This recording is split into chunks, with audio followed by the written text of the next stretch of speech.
What is up, car addicts? Welcome back to the series where I customize and review past DLC and OG vehicles I never got the chance to because I didn't start making car customization videos till about late 2015. As always, guys, let me know in the comments what car from late 2015 and older you want to see me customize next that I haven't done yet, and I'll display the most liked vehicle suggestion comment in the next customization video. So in today's video, we're going to be customizing the Bravado Sprunk Buffalo. Now, I did customize the Buffalo S about 2 years ago. However, a lot of you guys wanted me to review the Sprunk race car variant as well. So the Sprunk variant of this car was available to use in story mode when the next gen version of the game released for PS4 and Xbox One back in November of 2014. However, it actually wasn't available to purchase in online until July of 2016 with the Cunning Stunts update, where it can be found on the Summer San Andreas website for $535,000. Or free if you're a returning player from 360 or PS3. Now, the Buffalo name was first introduced in GTA San Andreas and was also featured in episodes from Liberty City, which is the same one Rockstar added into GTA 5 as the regular Buffalo. Obviously, the Buffalo S, which was based on the newer model, was Franklin's car from story mode. But anyways, in terms of track performance, this car is in the sports class, and yes, it is faster than the Buffalo S, with a significantly higher top speed, acceleration, slightly better braking. However, the handling is roughly about the same. But even with this bump in performance, it still sits around 70th place in the sports class. Honestly, I really feel that the Buffalo S and the Sprunk Buffalo really should have been in the muscle car class, but that's just me. Anyways, in terms of what the Sprunk Buffalo is based on, is primarily based on the 2012 Dodge Charger SRT8, mixed with the older 6th generation Dodge Charger for most of its body lines. A fantastic looking car, especially with the full length brake light, which the newer Buffalo STX does not have. But anyways, let's go ahead and check out the customization of the Sprunk Buffalo.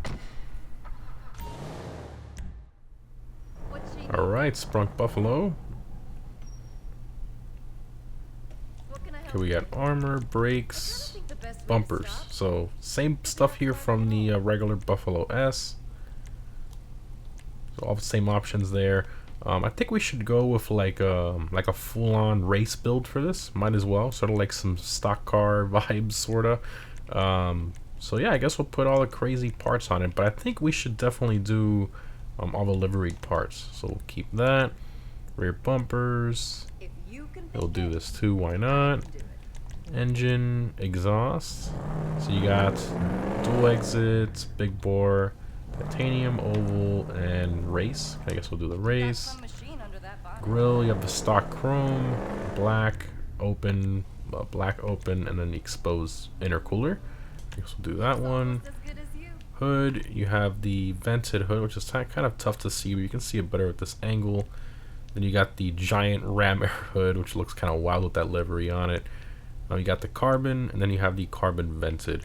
Not sure if we should do the ram air. I think the vented suits this build a bit better.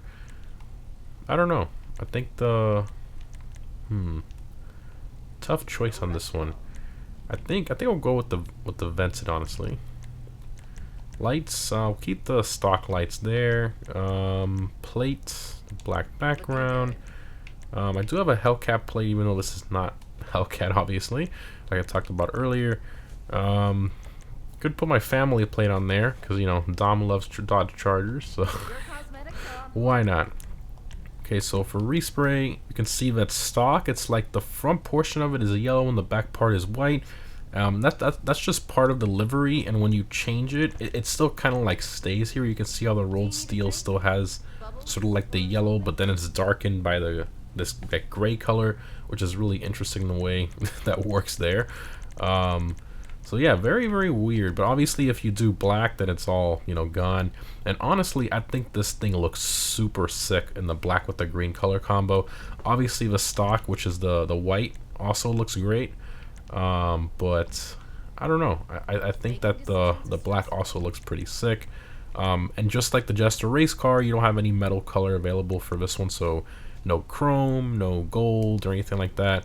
You do have chameleon though, but yeah, that's all you got there. Honestly, the chameleon actually looks pretty sick on here, especially the green-blue flip. That's kind of wild the way that looks there. Baby blue pearl. Interesting. White prismatic. Interesting. I don't know. I think the black though. I just like the way this looks. The black with the green will do our crew black look a lot better. Let's just get rid of the pearl there. Oh yeah. Oh yeah. I like that. Secondary color for this is. Let's see here. No brake calipers. Interior stitching. No. It might be the roll cage option, I think. Let's paint it something bright so we can see when it changes. Go red, roll cage. Oh, yep, it's the roll cage. Okay. Alright, well, we're definitely going to do a roll cage for this build. I guess we'll make that lime green, right? Might as well, so it somewhat matches. Do lime green. Oh, yeah, that looks really sick. I like that. So a lime green. Okay, roof, you have sun strip, and then you have the carbon roof. I guess we'll do the sun strip. More decals on there. Skirts, custom, and then carbon. We'll do the custom to match our front splitter.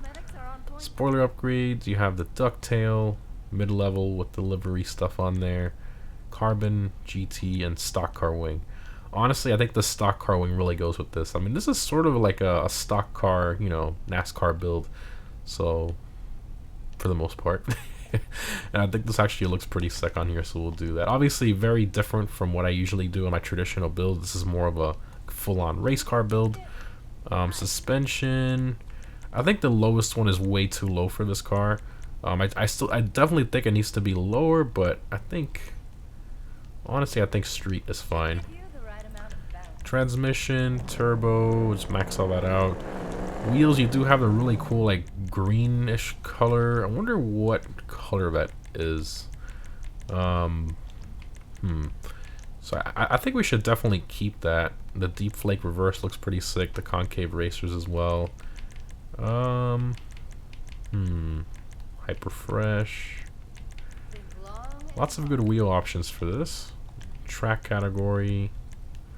Forged stars look pretty sick. These look pretty nice too.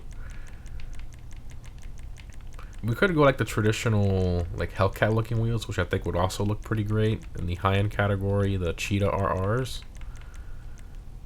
Those look pretty good too. I like that. I think we'll do that. Let's see what wheel color this is. Oh, it might be unique actually. Looks kind of like the... No, it's definitely not pea green. And it's not lime green either. Lime green. Oh, I guess it's unique to this car. Cool. That's kind of sick. Alright. Windows. I think we won't do any window tints as we did like a race car build. And that's all the options there. Alright, let's take it for a drive. I mean, it's pretty much the Buffalo S, right? With a Force livery on it, with the same customization. And it's faster, so yeah, pretty cool look. I think the black and green looks fantastic on this thing. Look at that. That's sick. I love the exhaust one on this thing.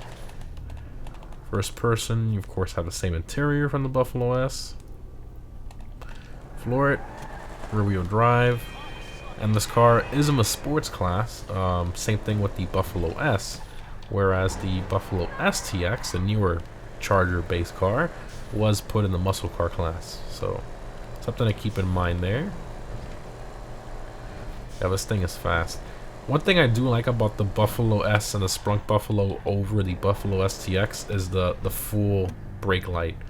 I know Rockstar can't get cars too similar, you know, for issues with being sued and all that, but I really wish they would have found a way to do the full brake light. That's kind of like the Charger was really the production car that started that trend. A lot of car manufacturers are doing that nowadays, but the Charger really started that, like, really unique looking full length brake light across the back, which I just love. You know, a light bar look, but yeah, I love how Rockstar has that on this car. It looks so cool.